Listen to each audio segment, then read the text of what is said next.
Hey, welcome to a special 2-in-1 episode of Chad's Beer Reviews.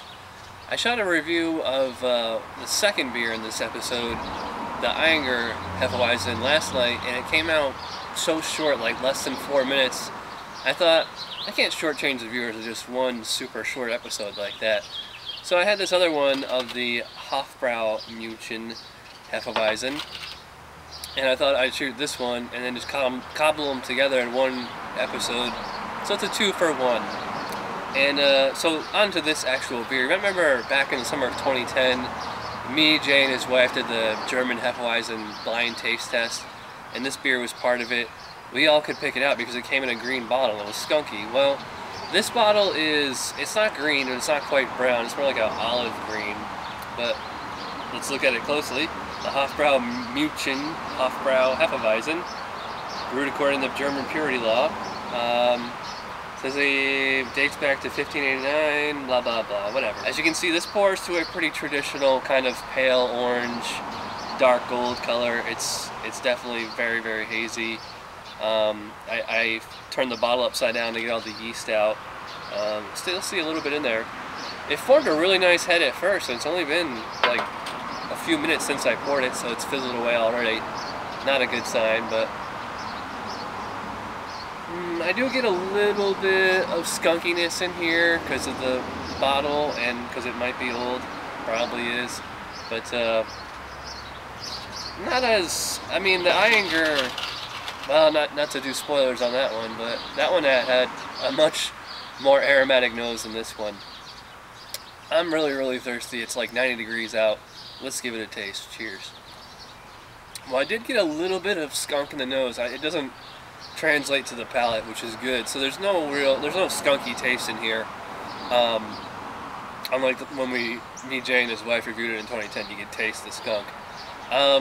So yeah, it's I mean, take a typical German Hef,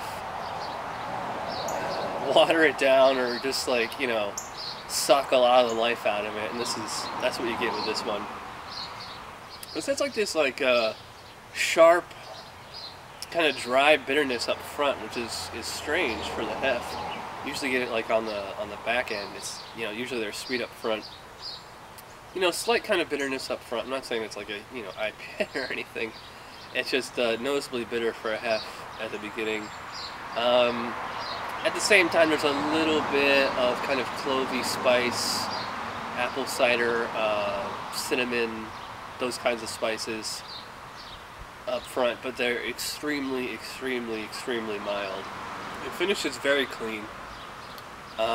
Very kind of watery texture to this one. Very bland, neutral palate on this one.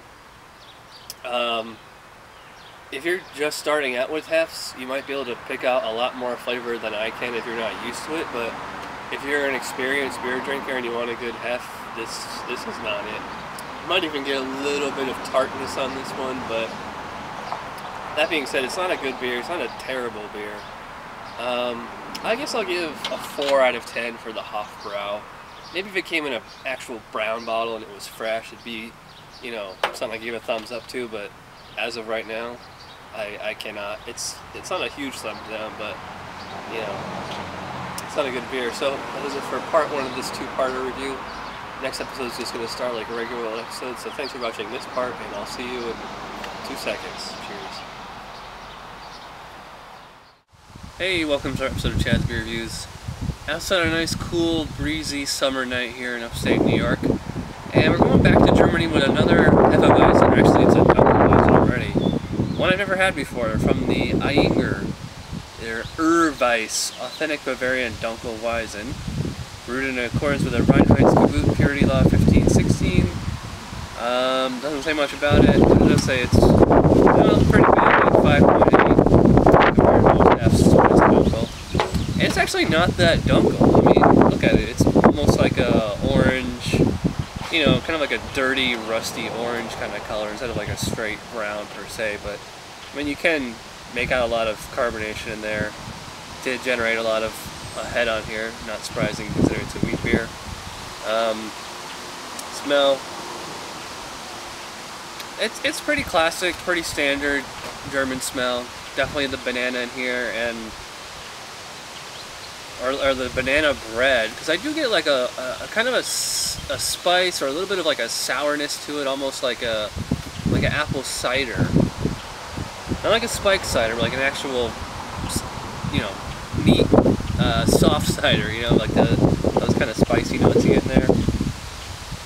And I see absolutely no freshness date on here whatsoever, so it could be an old bottle, it could be a fresh bottle, I have no idea. We'll find out. Cheers.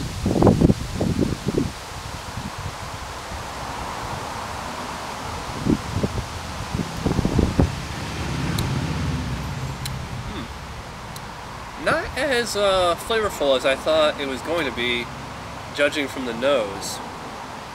I might even go as far as to say my homebrew was a little more flavorful than this, but let's get all the yeast in there.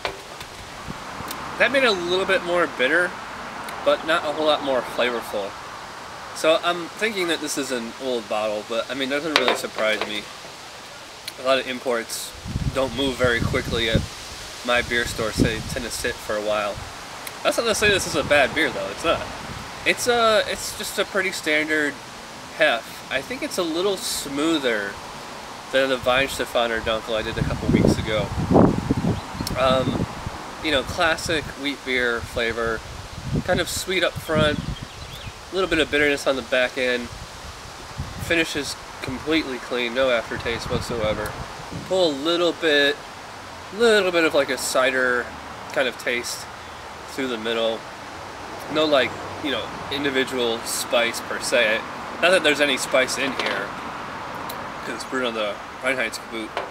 It's just whatever spice character the yeast is delivering. Slight kind of banana bread kind of taste up front. Very mild sweetness, very mild palate overall. I'm actually surprised that it's 5.8 ABV. Like my homebrew is 4.8, and it's just more flavorful than this. Yeah, I don't know. I mean, it's an okay beer, and I'm sure if it was fresh, it'd be so much better. So, I mean, do you blame the brewery? Do you blame the distributor? Do you blame the beer store? Do you blame the public for not buying it and not moving it quickly enough? Do you blame me for not having tried it sooner? I don't know. There's so many different variables. Anyway, it sounds like the natives are getting restless, but I'm gonna wrap this up. 6 out of 10 for the Ayinger Ur-Weisse. It's, you know, it's an okay, above average beer, but you know, there's a lot better out there. So that does it for this episode. Probably a short one. Thanks for watching. I'll see you next time. Cheers.